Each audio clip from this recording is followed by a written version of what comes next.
Olá a todos, a paz do Senhor, meu nome é Lucas Rodrigueiro, sou pastor de jovens e adolescentes da Igreja Nazareno Monte Calvário. Eu tô aqui hoje com o pastor Daniel, pastor titular da nossa igreja, e hoje nós iremos bater um papo, conversar um pouco sobre sua trajetória, conversar sobre alguns temas que, são talvez um pouco polêmicos, mas que trazem luz ao nosso coração. Então, seja bem-vindo, pastor Daniel. Muito bom, obrigado, pastor Lucas. Tempo precioso, na verdade. O nosso objetivo, através desse programa, é a gente ter um café com o pastor. Café com os pastores aqui. Tanto é que você pode ver que estamos aqui com as xícaras aqui na mão já. Você pode, inclusive, fazer a sua xícara para acompanhar o programa, para participar aqui com a gente. E vai ser um tempo muito precioso. Bom a gente estar junto e bater esse papo aqui. Pastor, vamos começar então um pouco com a sua trajetória. Como que nasceu o seu chamado, como você recebeu esse chamado e como tem sido também a trajetória aqui na Monte Calvário?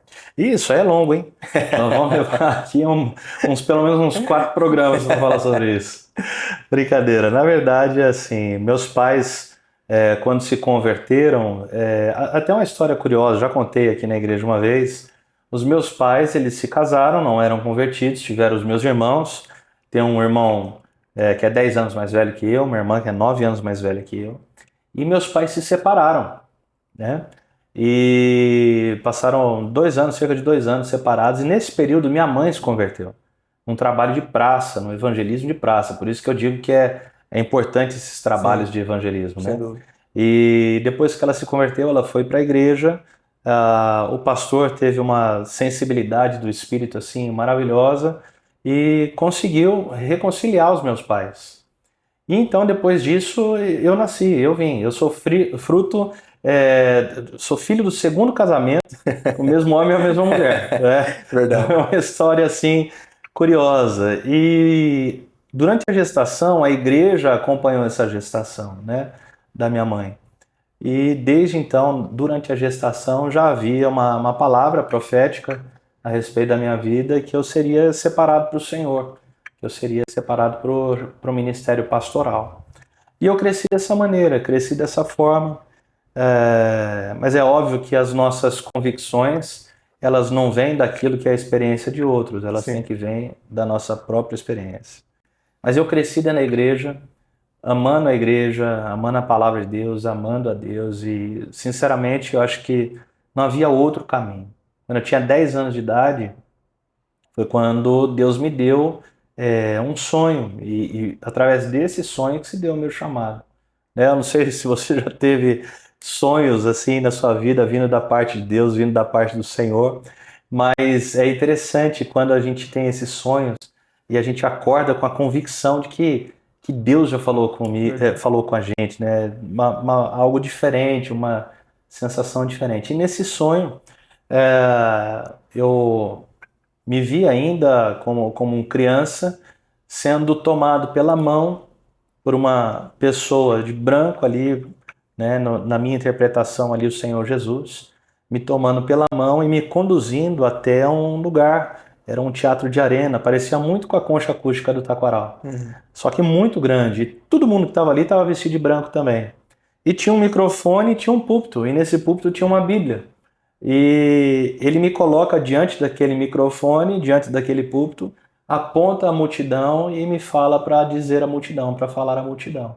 Uau. Então, eu lembro que acordei, contei esse sonho para minha mãe. Ela falou, agora nós vamos contar para o pastor. E aí ele falou, olha, é Deus que está te chamando. Puxa, que legal. Né? E aí eu tive já desde os 10 anos de idade, então, essa certeza do chamado, mas que veio depois, né, Lucas, sendo confirmado também. Com 15, com 16 anos, foram outros momentos onde Deus falou especificamente comigo. Poucas vezes Deus falou comigo de maneira audível. Eu poderia contar assim na mão, umas 5 vezes no máximo. Uma delas foi a respeito desse chamado, né?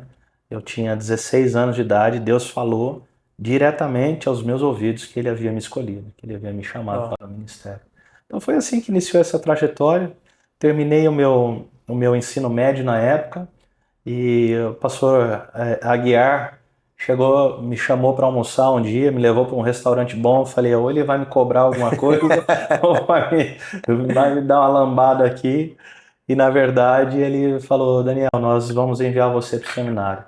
como igreja a gente quer te enviar para o seminário, bancar os teus estudos, porque a gente reconhece o chamado de Deus na sua vida. E assim que Nossa, se que deu, lindo. assim que rolou. Esse pastor, desde o começo, foi dentro da Igreja Nazareno, o desenvolvimento da sua fé, ou já passou por outras denominações? Sim, desde que eu tenho idade de consciência, né? Minha Ah, família vem da igreja quadrangular. certo. Meus pais se converteram na igreja quadrangular.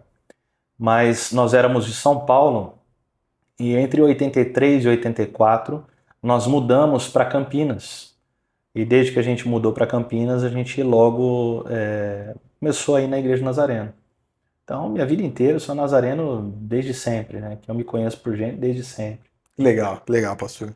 E, pastor, assim, dentro da sua carreira, digamos assim, né? A gente, claro, a gente fala muito de trabalho secular e trabalho eclesiástico, mas como se deu isso? Você teve outros trabalhos? Você se desenvolveu em outras áreas? Como se deu? Sim, é interessante até você perguntar, pastor Lucas, porque apesar de saber do chamado, né, do chamado pastoral, eu não sei como é que foi contigo, mas eu participei um pouco Sim. disso aqui, né?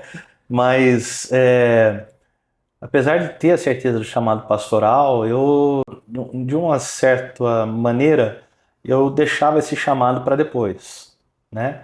Tudo bem, eu comecei a pregar muito jovem, com 15, Uhum. 16 anos já comecei a pregar, a estar sempre envolvido na liderança de adolescentes, de trabalhos da igreja, fazendo viagens missionárias e tudo mais, mas ser pastor mesmo era algo que eu pensava mais para o futuro, mais para frente. E eu sempre gostei muito da área de publicidade e propaganda. Então, eu me formei na área de publicidade e propaganda, é, fiz os cursos direitinho, tenho uma pós-graduação e um MBA em gestão empreendedora de negócios. Trabalhei na CPFL durante 10 anos. Trabalhei numa antiga empresa de telefonia chamada Vesper. Pensa num caos. Era atendente de telemarketing. Durei 3 meses no emprego. Nossa, não é fácil. Era só reclamação para tudo quanto é lado, né, da empresa. Eu falei, não aguento ficar nisso aqui não. Trabalhei como web designer, para você ter uma ideia. Eu fui Caramba. web designer.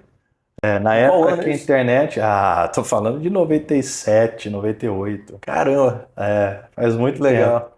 Então fazia aquelas páginas programando em HTML ainda. Para quem conhece um pouquinho de linguagem assim, sabe daquilo que a gente está falando. Não é fácil, Não. mas a gente trabalhou um pouco com isso. Aí eu fui para a CPFL, fiquei 10 anos lá e pastoreava e também trabalhava na CPFL. Mas também já tive empresa, já tive uma churrascaria, Olha já só. tive uma loja de celular da Claro. Então, empreender é um negócio que sempre teve nas minhas veias, É né? interessante, né? Porque o empreendedorismo, ele tem muito relação com pastoreio também, né? Sim, sem dúvida.